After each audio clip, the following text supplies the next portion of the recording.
dengan DPR dan DPD. Secara umum bahwa pada prinsipnya MPR, DPR, dan DPD merupakan wakil rakyat. Ketiga lembaga ini memiliki hubungan yang erat karena anggota MPR merupakan anggota DPR dan DPD, sehingga pelaksanaan tugas MPR juga menjadi tugas anggota DPR dan DPD saat berkedudukan sebagai MPR. B.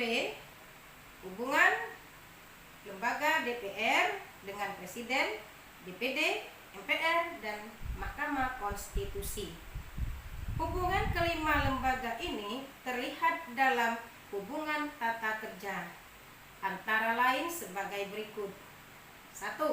Menetapkan undang-undang. Kekuasaan DPR untuk membentuk undang-undang harus dengan persetujuan Presiden, termasuk penetapan APBN. DPR dalam menetapkan APBN juga dengan mempertimbangkan pendapat DPD. 2. Pemberhentian Presiden. DPR memiliki fungsi mengawasi Presiden dalam menjalankan pemerintahan. Apabila DPR berpendapat bahwa Presiden melanggar Undang-Undang Dasar Negara Republik Indonesia tahun 1945, DPR dapat mengajukan pemberhentian Presiden kepada MPR. Namun sebelumnya, usul tersebut harus melibatkan Mahkamah Agung untuk memeriksa dan mengadilinya. DPR berwenang mengajukan 3 anggota Mahkamah Konstitusi, sedangkan Mahkamah Konstitusi berwenang mengadili sengketa kewenangan lembaga negara termasuk DPR. C. DPD dengan BPK atau lembaga DPD dan BPK. Berdasarkan ketentuan Undang-Undang Dasar Negara Republik Indonesia tahun 1945, DPD menerima hasil pemeriksaan BPK dan memberikan pertimbangan untuk pemilihan anggota BPK kepada DPR.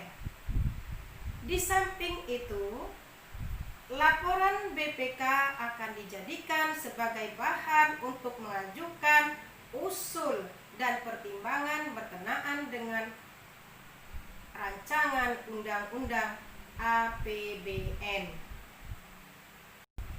Mahkamah Agung dengan lembaga negara lainnya. Pasal 24 ayat 2 Undang-Undang Dasar Negara Republik Indonesia tahun 1945 menyebutkan bahwa kekuasaan kehakiman dilakukan oleh sebuah Mahkamah Agung dan badan peradilan di bawahnya serta oleh sebuah Mahkamah Konstitusi. Presiden selaku kepala negara memiliki kewenangan yang pada prinsipnya merupakan kekuasaan kehakiman, yaitu memberikan grasi, rehabilitasi, amnesti, dan abolisi. Wewenang ini harus memperhatikan pertimbangan Mahkamah Agung. Untuk grasi dan rehabilitasi, sedangkan untuk amnesti dan abolisi, Presiden harus memperhatikan pertimbangan DPR. Pemilihan dan pengangkatan anggota Mahkamah Agung melibatkan 3 lembaga negara, yaitu Komisi Yudisial, DPR, dan Presiden.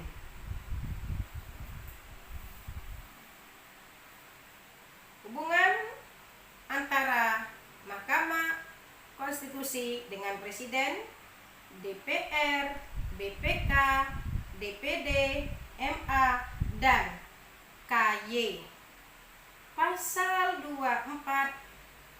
ayat 1 Undang-Undang Dasar Negara Republik Indonesia tahun 1945 menyebutkan bahwa salah satu wewenang Mahkamah Konstitusi adalah untuk memutuskan sengketa kewenangan lembaga negara yang kewenangannya diberikan Undang-Undang Dasar. Karena kedudukan MPR sebagai lembaga negara, maka apabila MPR bersengketa dengan lembaga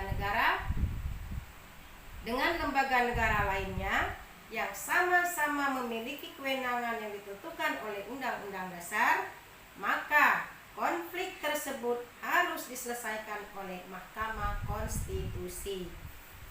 Dengan kewenangan tersebut, jika bahwa Mahkamah Konstitusi memiliki hubungan tata kerja dengan semua lembaga negara.